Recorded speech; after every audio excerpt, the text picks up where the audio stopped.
Bueno, seguimos. Estamos con la interpretación, la literal y la interpretación teleológica o finalista.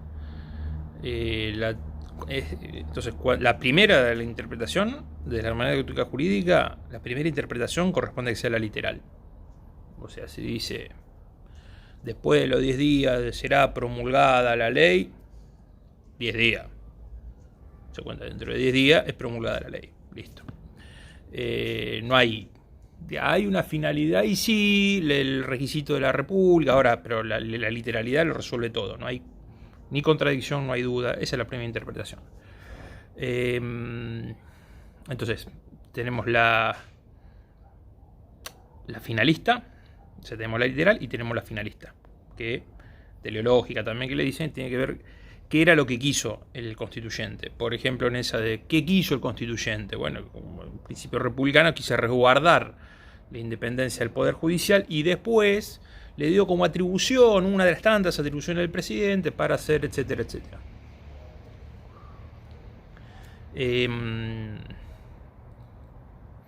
Y finalmente está la interpretación historicista.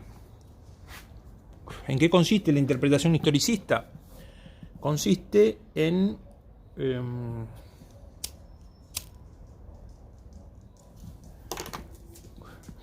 la interpretación historicista en, si no resuelve la literal y teleológicamente no nos dice nada, nosotros tendríamos que situarnos en el momento en que el constituyente tomó una decisión para ver qué quiso decir, qué es lo que dijo, qué es lo que quiso decir en ese momento.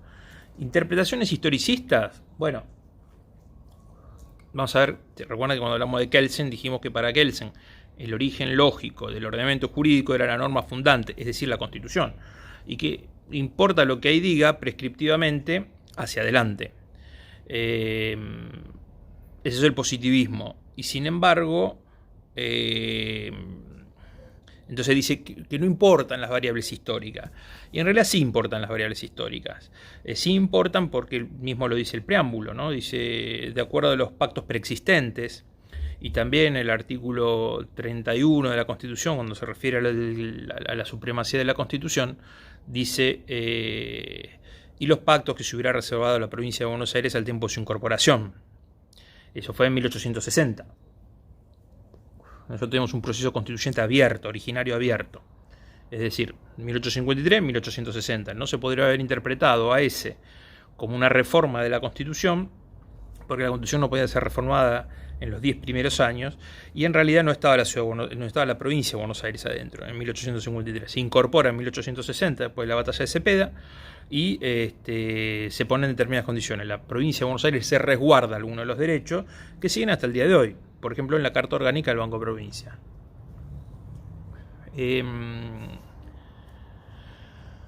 Entonces, hay determinadas cuestiones que necesitan de una interpretación histórica. Y se sucede al día de la fecha. Cuando se discuten que en estos días hay decreto de necesidad de urgencia, algún trasnochado por ahí, algún improvisado del derecho, tal es abogado, pero que no se ha dedicado a profundizar, o se recibió antes de la reforma del 94, yo me recibí antes de eso,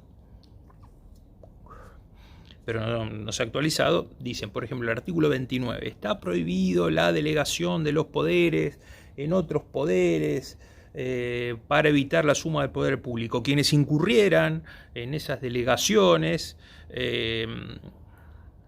incurren en el delito de traición a la patria. Un poco ambicioso, pero bueno. Ahora, el artículo 76 de la Constitución, que fue incorporado en la reforma del año 94, que encierra un solo capítulo, que es el de las atribuciones del Congreso, es el artículo 75, el más extenso de la Constitución, que tiene 23 cláusulas de 23 incisos.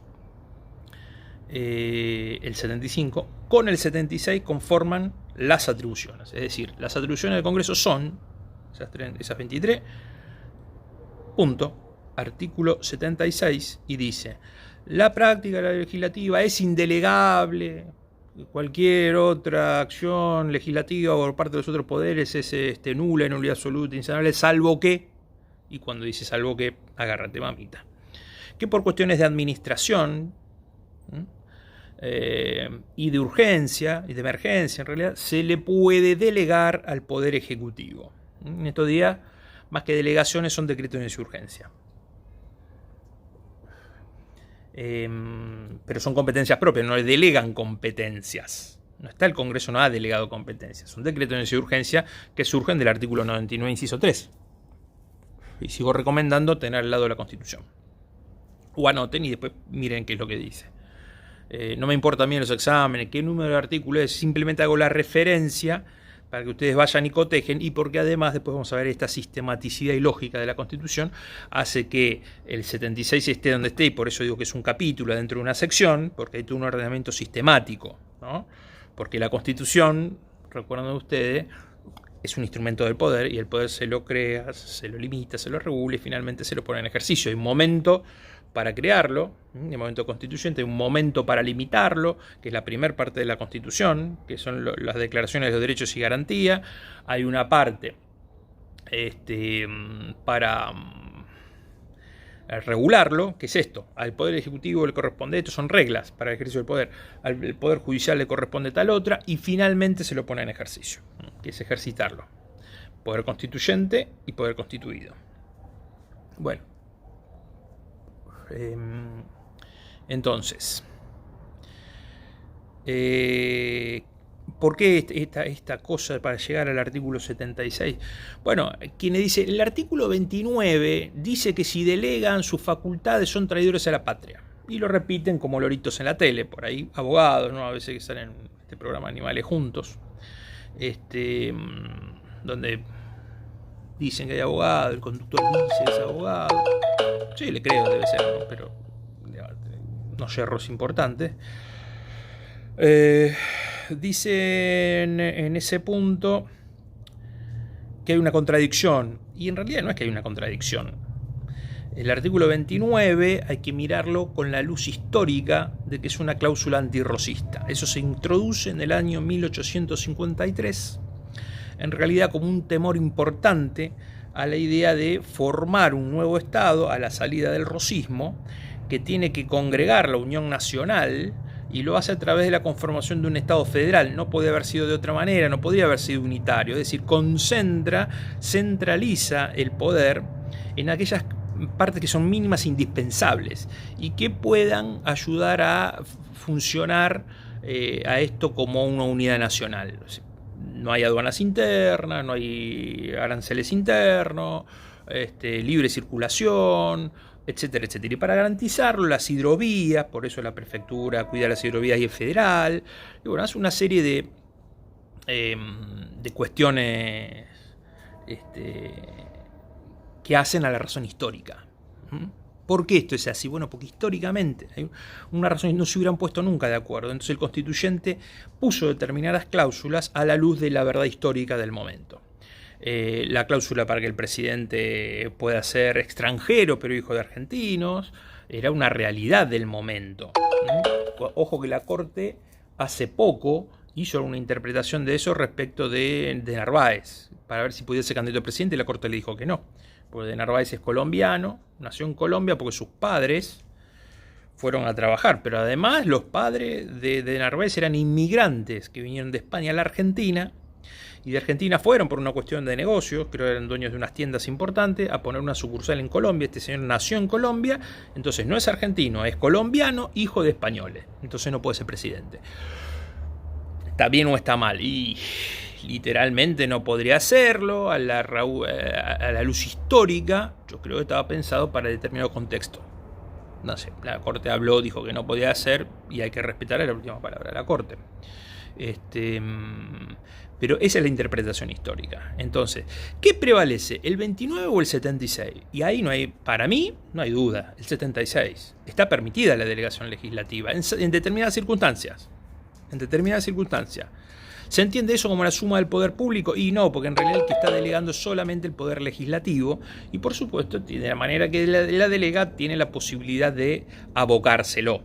Entonces, si lo delego es porque es mío propio y me puedo revocar esa delegación. Muchos fallos sobre esto, el caso CIS, en fin, digamos mucho que no vamos a profundizar, no es la facultad de Derecho. Pero entonces entienda, interpretación literal, interpretación teleológico, finalista, interpretación historicista.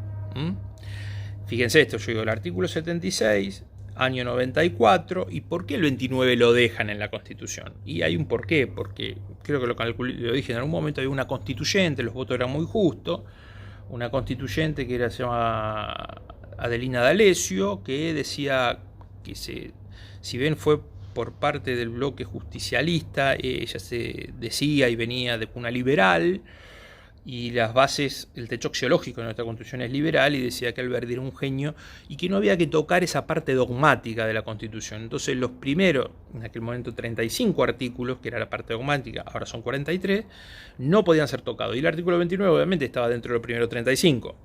Entonces no se tocó, quedó ahí como parte de la Constitución formal. Entonces, materialmente debería regir el 76.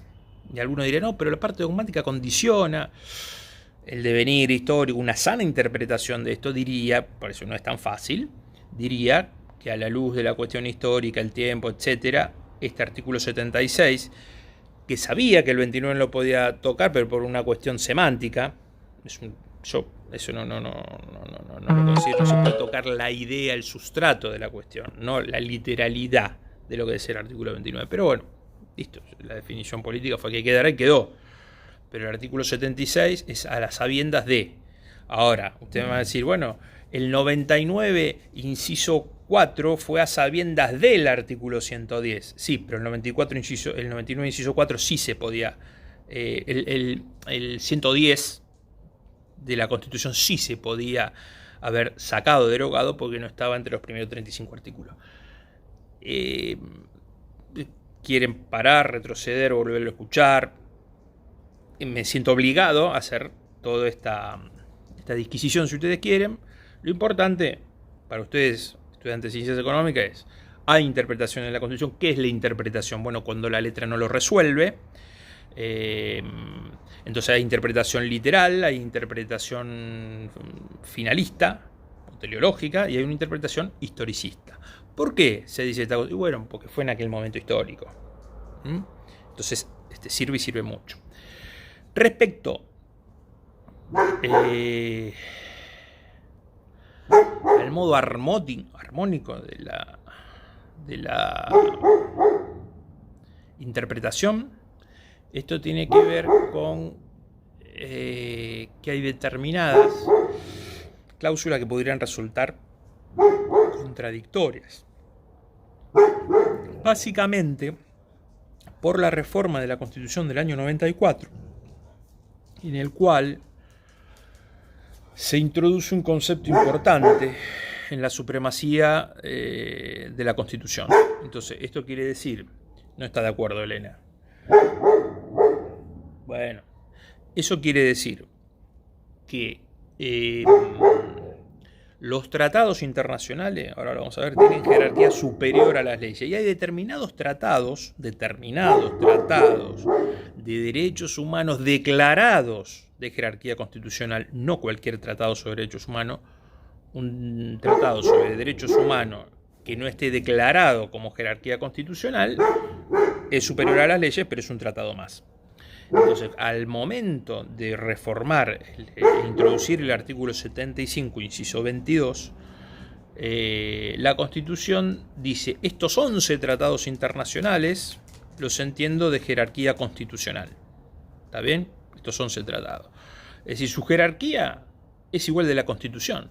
Ahora, son 11 tratados, imagínense la cantidad de artículos que tiene cada uno de esos tratados. Lo podemos hacer, después introdujo otro más. Entonces, ahí va a traer determinadas disposiciones que por ahí generan una confusión con un artículo de la Constitución. Y entonces lo que se dice, bueno, la interpretación siempre es armónica. Ahora, hay un tema. A veces chocan dos situaciones. El derecho de publicar mis ideas sin censura previa y el famoso caso de Median con Sofovich, que es el tema de el derecho de réplica. Creo que en el artículo 14 del Pacto de San José de Costa Rica, como se llama, ¿no? La Declaración de los Derechos Humanos Interamericana. Entonces, a eso se refiere a la armonía. No es fácil la tarea que tiene la Corte Suprema, y la interpretación en realidad la hace todos los jueces, después vamos a ver cómo, pero siempre la interpretación última. La última interpretación, la última palabra la tiene la Corte Suprema de Justicia en nuestro sistema constitucional. En otros, después veremos, vamos a analizar, es de otra manera. Pero bueno, ¿qué más? Interpretación. La integración. ¿Qué es la integración? Bueno, decíamos esta cuestión, ¿no? De que los jueces no pueden dejar de fallar sobre pretexto de insuficiencia, de oscuridad o insuficiencia de las leyes. Entonces se toma lo que es la integración. Todo esto está en el texto de Vidar Campos, por lo menos. Entonces la integración es a través de determinados principios rectores se puede suplir, ¿no?, una laguna normativa. Hay cuestiones que no están resueltas, y cómo lo hacemos. Entonces hay determinados principios del derecho. Por ejemplo, un gran principio que se llama el principio pro debilis. ¿Qué significa? ¿De dónde viene ese principio? Bueno, en realidad es esa idea de empoderar al ciudadano frente al poder.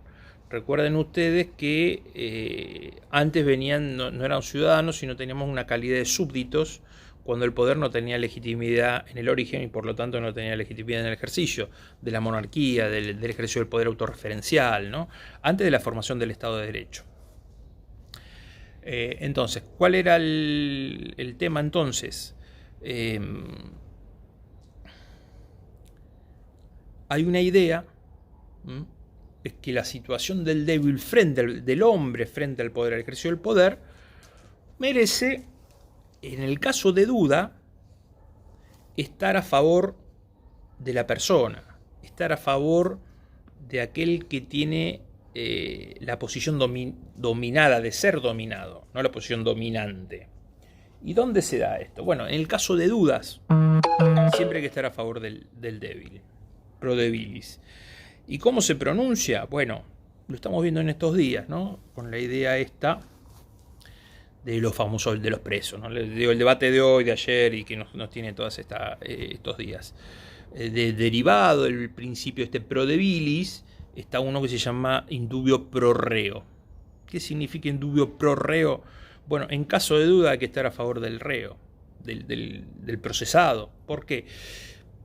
Si llega a haber un error, tenga una certeza de que esa persona cometió el delito, esté debidamente probado, se tuvo que haber generado en un juicio, y si queda algún resquicio de duda, no se le puede coartar de la libertad. No se puede castigar a alguien hasta que se tenga la certeza de que haya incurrido en un delito.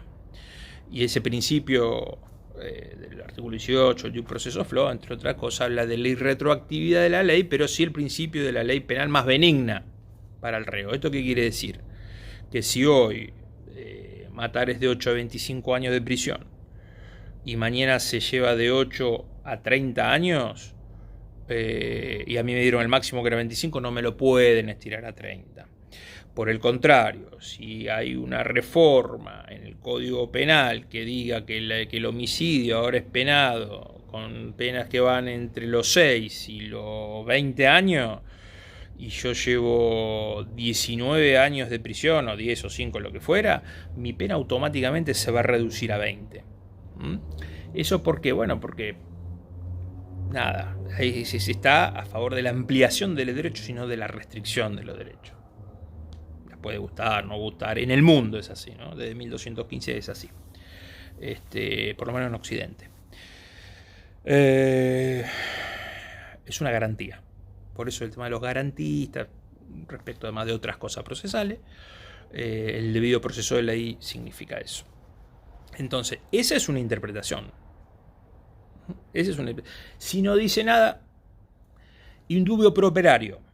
En caso de duda, está en un juicio laboral, se tiene que estar a favor del operario. ¿Por qué? Y bueno, porque más que nada en el método probatorio, ¿no? El empleador tiene el legajo del empleado, lo puede esconder, lo puede prender fuego, se le puede perder, en fin. Tiene más posibilidades, eso se llama posición dominante, ¿no? El empleado frente al empleador está más empoderado. Entonces, como es el débil de la relación, en un caso de duda, tiene que surgir la duda. En el caso de duda, si algo no se pudiera probar, se está a favor, una duda razonable, se debe estar a favor del trabajador, ¿no? Igual que del consumidor. Cuando yo era joven, hace más de 30 años, estaba en el centro estudiante de esa facultad de Ciencias Económicas, yo había acuñado al principio un indubio pro alumni. O sea, en caso de duda, siempre a favor del alumno, situación que se derogó al momento que yo me recibí. Entonces ahora están todos fritos. Bueno, entonces, ¿qué es la integración? Es ante la falta de una cuestión, se debe estar a favor del débil. No es un invento argentino ni garantista del mundo. Es así. Siempre dudas razonables. ¿Qué otra cuestión? ¿De qué otra manera se puede integrar la Constitución cuando algo no dice? Bueno, a través de decisiones judiciales, y es una de las fuentes que vamos a ver.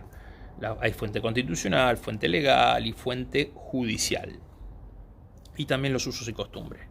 Entonces, ¿cómo podríamos integrar algo que no dice la Constitución? Bueno, hay muchos casos. Bueno, cuando no estaba el derecho de réplica, lo toma la Corte, años 80 y tantos, y dice, ante un caso concreto, y dice, bueno, hay que hacer operativo el Pacto de San José de Costa Rica, si no está suscrito, está firmado ahí por el gobierno argentino y no tiene sentido. Entonces se hace operativo. Lo dice la Corte en un caso. Creo que a ustedes les hablé, hay 3 gamas de los derechos civiles, que son de primera generación, los derechos sociales de segunda generación y los derechos de tercera generación o de interés difuso. Los derechos de primera generación surgen con la Constitución de 1853. Los derechos sociales se incorporan en la Constitución argentina recién en 1957. Y ustedes me pueden decir 40 años después de que surgieron. Bueno, en 1949 Perón manda un proyecto de reforma de la Constitución que después fue declarado inconstitucional por el procedimiento, y estaba mal el procedimiento. Paradójico que fue una corte de la Revolución Libertadora que era inconstitucional. Pero el constituyente en el 94 sí reconoció la constitucionalidad de la reforma del 57 y no la del 49. Tema para debatir.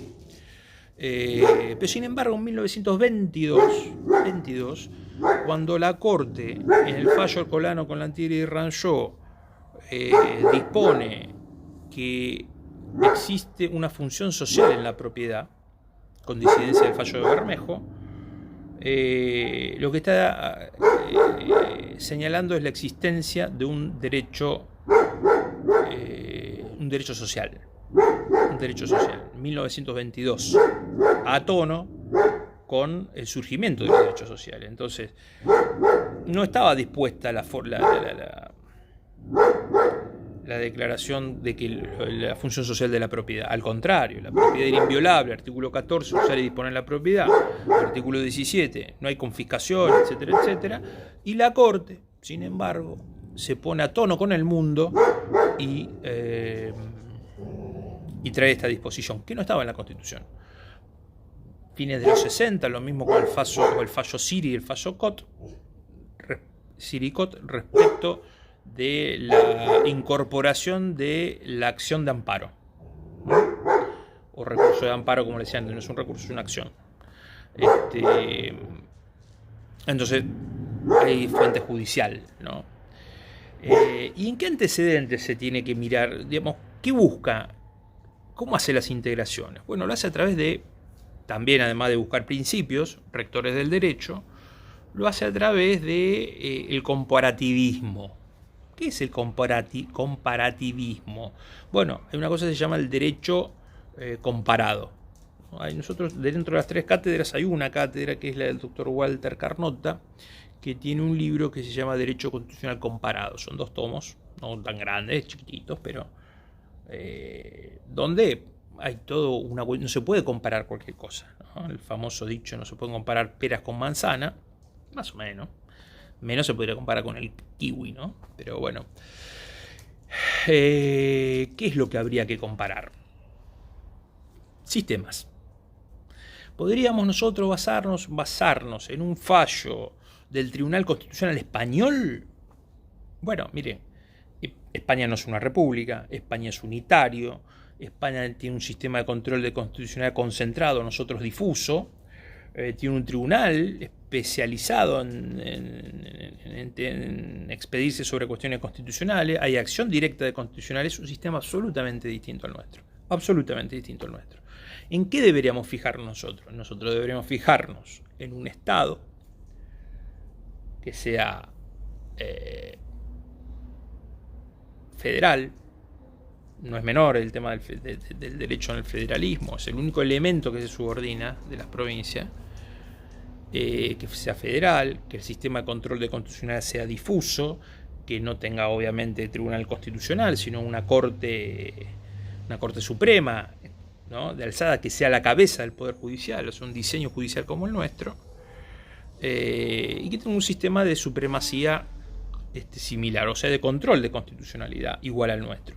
¿Y cuál hay en el mundo? Y bueno, tenemos que buscar un Estado federal, presidencialista, con esa clara división de poderes. España, otra de las cosas que no dije, además no es una república, es parlamentarista, no es presidencialista. Entonces hay que buscar un sistema político que sea homogéneo, que sea asimilable al nuestro. Y por eso la Corte nuestra toma mucho de la Corte Suprema de Estados Unidos. Porque son cipayos, pues no, porque en realidad es un sistema muy parecido al nuestro.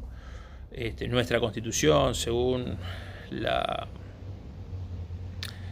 los dichos de un constituyente originario que luego terminó siendo miembro de la primer Corte Suprema de Justicia de la Nación, Gorostiaga, decía: nuestra Constitución fue basada en el molde de la Constitución de los Estados Unidos y no es de copiones. Bueno, pues un poquito puede ser de copión. Este es artículo 18 que dice: las cárceles serán sanas y limpias, ¿no?, que había mencionado yo. Si nosotros tomamos la literalidad de eso,